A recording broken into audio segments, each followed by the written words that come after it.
martial law. Look it up. When I tell you that this sitting president that you guys voted for, and I do say all the time, maybe he did steal it, but it wasn't hard to steal because he watched and he looked. One thing about this man in office, he is strategic. And that's the thing about strategy. Strategy used anyway, whether it be for good or for evil, will work. Because strategy involves patience. It involves you waiting, that you lie in wait, and that you don't move suddenly. And that is a hard thing to do. When everything is going crazy around you, and for you to just sit, when everything seems to be working against what you want, what you desire, what you need, what you know, what you feel like needs to happen, that is the hardest thing to do. Literally, strategic moves take a lot out of you. That's why, if you ever wondered why people will plead guilty when it comes to a crime they didn't do, because they would rather take the punishment, they would rather get it over with. Think about it. Most of us, we do not like being in painful situations. And I mean, nobody does. And I'm not telling you that I do either. But what I have learned is that when I try to move quick, thinking I'm going to make a fast move and get over it, I lose so many things because everything is a process. You don't get into bad situations overnight and you don't come out of them overnight. The action may occur quickly, but the process of getting into the place where you will commit an action that will change your life has been a growing process. It's a mental thing. It is a repetitive thing. It is something that when things keep coming against you and you start to feel a certain way, because the more you have negative reinforcement, any kind of reinforcement, positive or negative, but if you got negative reinforcement, then you're going to continue to believe, you'll start to believe the narrative of the negative reinforcement. And once you believe it, then it's all over with from there. You start going downhill and you make decisions based on your belief. So this fool in office really believed that he could change, that he could pull apart, because he watched. When he did shows, there's nothing that this fool did or has done that was not methodical. When it came to The Apprentice, he had The Apprentice, he got into Hollywood. He was able to see how things work in Hollywood. Now watch the news media. You see how the news media does not report everything, and they may report a news story, but they're on it and they're off it.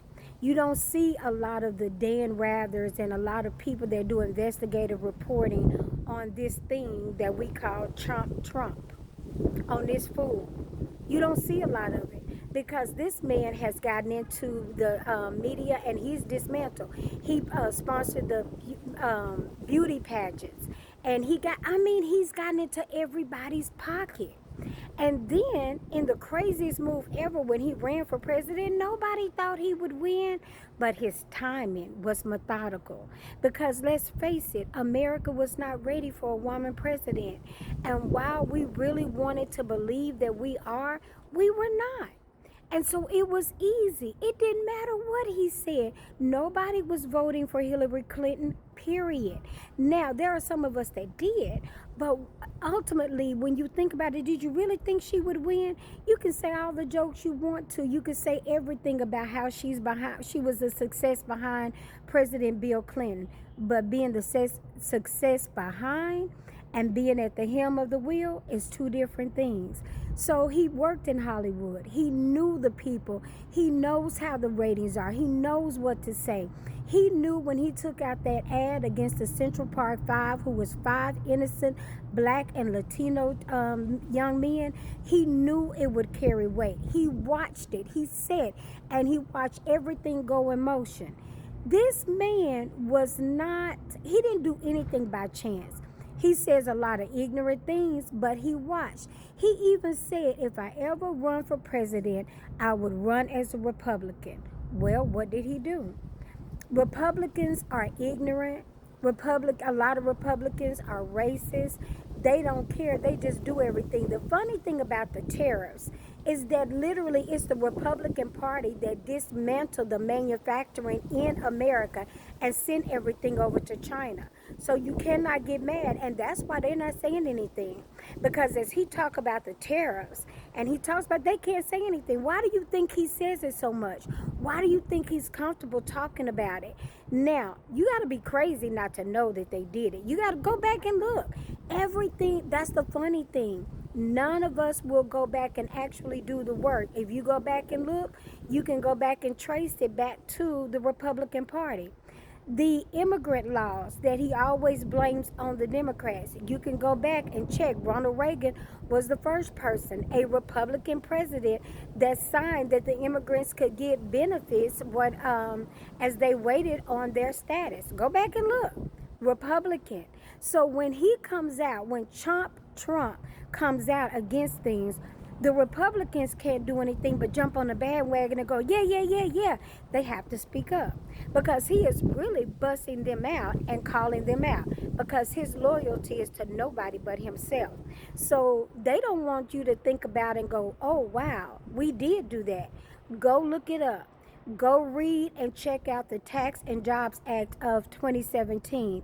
There you will find the way he understood Trump, all in the black community. He understood the large refunds that single moms got that would receive every year.